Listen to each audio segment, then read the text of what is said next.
Amid the glamour of Hollywood's red carpets and scripted perfections, Olivia Cooke lays bare a harrowing facet of her path to stardom.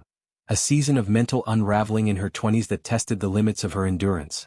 In a soul-searching dialogue with the Sunday Times, the 31-year-old House of the Dragon actress peels back layers of vulnerability, recounting daily panic attacks and a despair so profound it whispered thoughts of escape.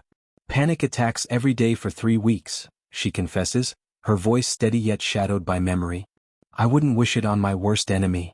This admission, raw and unfiltered, transforms her from on-screen dragon rider to a relatable warrior against invisible foes. Cooke's descent into this abyss unfolded during a whirlwind ascent in her career. Born in Oldham, a gritty mill town in northern England's working-class heartland, she grew up amid economic starkness and familial warmth. Her father, a police officer, and mother, a sales rep, instilled values of hustle and heart, but showbiz felt worlds away. Auditioning for roles meant scraping together train fares to London, a rite of passage for aspiring talents sans silver spoons. You have to work twice as hard just to have that door opened for you, she reflects, articulating the class chasm that demands outsized effort from those without networks or nest eggs. If you're growing up with no connections and no money, how are you gonna get down to London for an open audition? Her breakthrough came with Bates Motel in 2013, portraying Emma D. Cody opposite Freddie Highmore's Norman Bates, a role that demanded emotional depth amid psychological thriller tropes.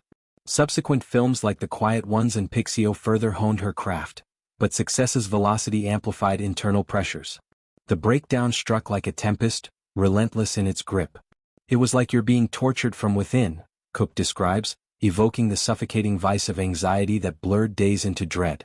3 weeks of ceaseless episodes left her adrift, culminating in a nadir where, I don't want to be too dramatic, but it got to the point where I was like, I don't want to be here anymore. This candor shatters the myth of effortless stardom, revealing how acclaim can exacerbate isolation.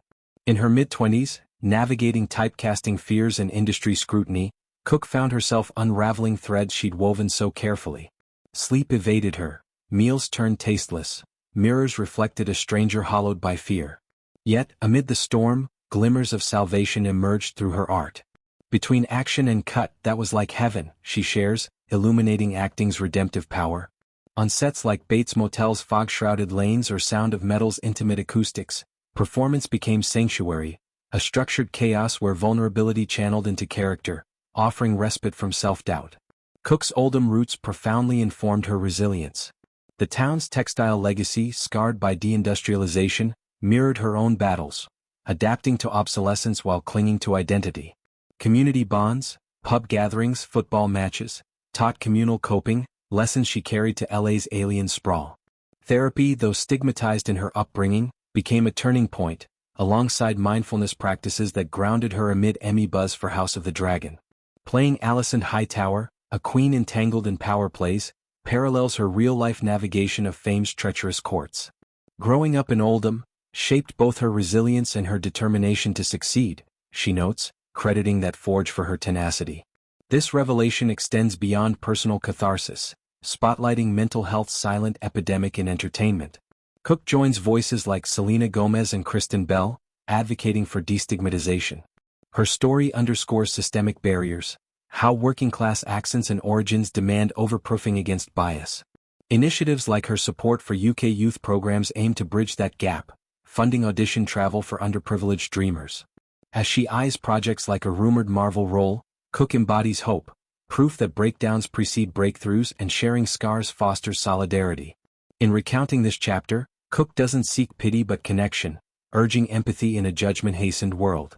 Her journey from Oldham's cobbles to Westeros's thrones affirms that true strength lies in fragility owned, turning inner torment into a beacon for others adrift.